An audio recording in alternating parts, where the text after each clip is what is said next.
O Senhor esteja convosco. Ele está no meio de nós. Proclamação do Evangelho de Jesus Cristo segundo Lucas. Glória a vós, Senhor. Naquele tempo disse Jesus a seus discípulos: o Filho do Homem deve sofrer muito, ser rejeitado pelos anciãos, pelos sumos sacerdotes e doutores da lei, deve ser morto e ressuscitar no terceiro dia. Depois Jesus disse a todos: se alguém me quer seguir, renuncie-se a si mesmo. Tome a sua cruz cada dia e siga-me. Pois quem quiser salvar a sua vida vai perdê-la, e quem perder a sua vida por causa de mim, esse a salvará. Com efeito, de que adianta um homem ganhar o mundo inteiro, se perde e se destrói a si mesmo? Palavra da salvação. Glória a vós, Senhor. Meus caros irmãos e irmãs, como já foi dito no comentário inicial, a primeira leitura apresenta para nós um pouco daquilo que se chama a moral dos dois caminhos. É uma concepção que está presente na literatura deuteronômica ou deuteronomista, que inclui o livro do Deuteronômio que nós lemos hoje, mas também está presente em Josué, Juízes, Samuel e Reis. Ou seja, diante de nós está a bênção, a maldição, a vida e a morte, e nós somos exortados, na primeira leitura por Moisés, falando em nome de Deus, a escolher a vida. E Moisés, inclusive, em nome de Deus, diz que se o povo realmente servir a Deus, se obedeceres os preceitos, se obedeceres os preceitos do Senhor teu Deus, que hoje te ordeno, amando o Senhor teu Deus, seguindo os seus caminhos e guardando os seus mandamentos, suas leis e seus decretos, viverás e te multiplicarás, e o Senhor teu Deus te abençoará na terra em que vais entrar. Se porém teu coração se desviar e não quiseres escutar, e se deixando te levar pelo erro, adorares deuses estranhos e os servires, eu vos anuncio hoje que certamente perecereis. Inclusive, aqui existe uma solenidade da parte do próprio Deus, dizendo: tomo hoje o céu e a terra como testemunhas contra vós, de que eu vos propus a vida e a morte, a bênção e a maldição. Escolhe, pois, a vida para que vivas tu e teus descendentes.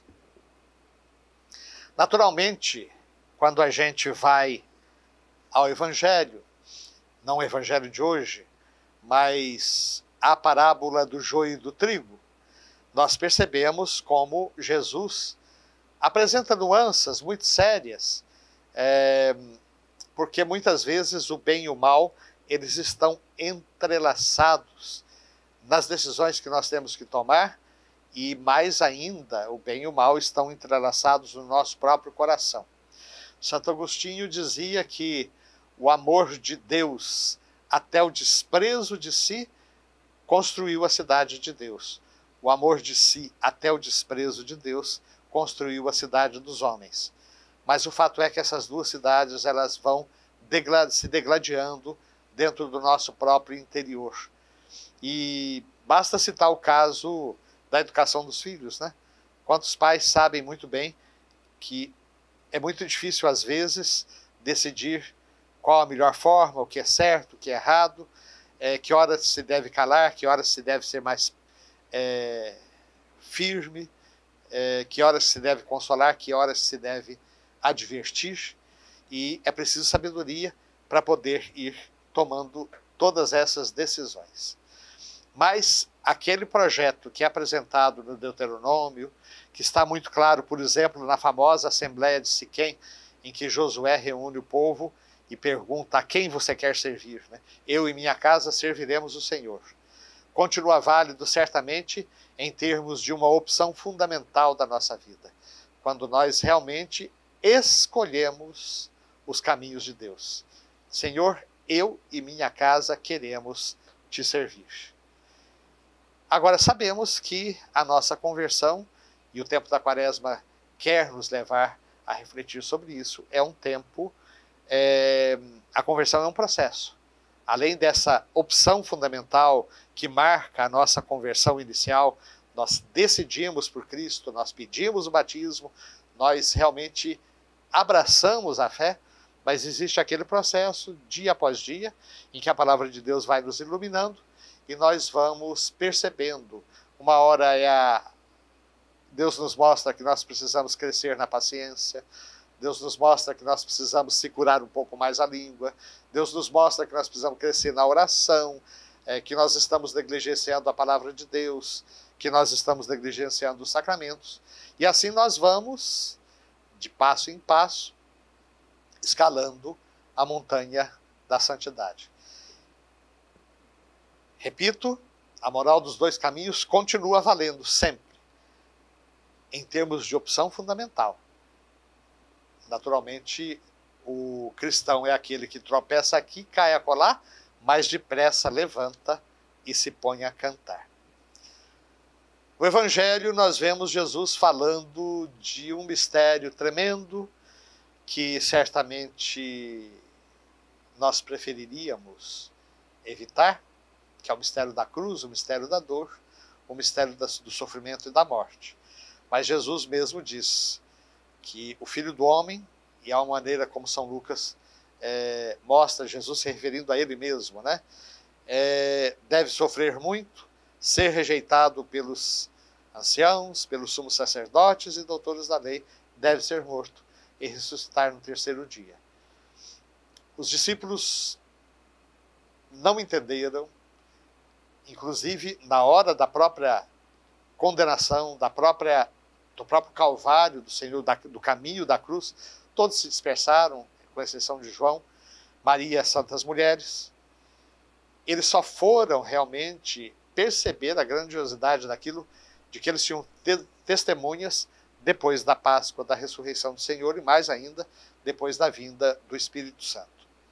Mas Jesus já lançava as bases e também nos advertia a nós hoje: se alguém me quer seguir, renuncie a si mesmo, tome a sua cruz dia a dia e me siga. Ou seja, a nossa cruz, ela já não é uma cruz instantânea ou de curta duração. Eu sei que o tempo existencial é terrível, né? As poucas horas que Jesus esteve na cruz duraram uma eternidade. E para todo aquele que sofre, os momentos de dor parece que não terminam, né?